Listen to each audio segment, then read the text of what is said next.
published 10:33 EDT, the 25th of August 2017, updated 10:33 EDT, the 25th of August 2017. It has been a fascinating week in sport, with plenty of European football action and the beginning of the second test between England and West Indies.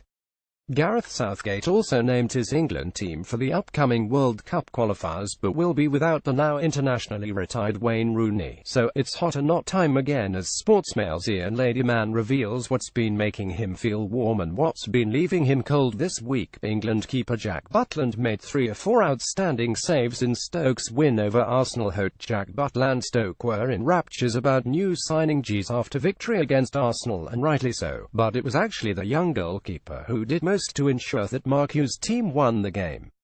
Butland made 3 of 4 outstanding saves and should be allowed to stake his claim as England's number 1 in forthcoming games against Malta and Slovakia. Chelsea manager Antonio Conte's ability was at the fore as his team beat Tottenham Hotspur. Antonio Conte, the Chelsea manager's ability to organise and motivate, was to the fore as his team beat Tottenham, but lost among the analysis was a small detail.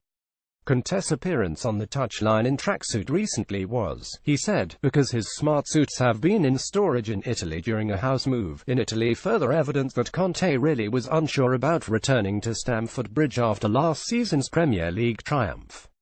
Neil Warnock, a championship specialist, is once again doing what he does best at Cardiff City. Neil Warnock. Cardiff's rise to the top of the championship has given chairman Vincent Tan more opportunity to snipe at the last, and only, manager to take his club into the Premier League, Malky Mackay. It's a shame that every positive step the Welsh club takes comes laced with such poison, when it would be much easier to simply acknowledge that Warnock, a renowned championship specialist, is once again doing what he does best.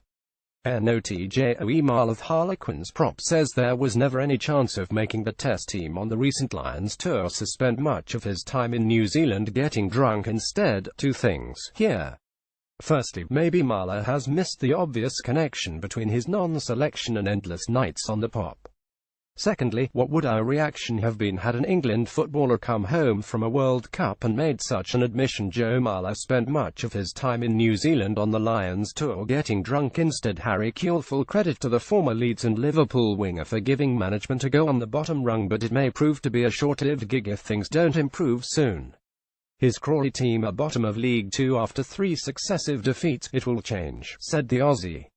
It may do, but whether he will be in charge when it does remains to be seen.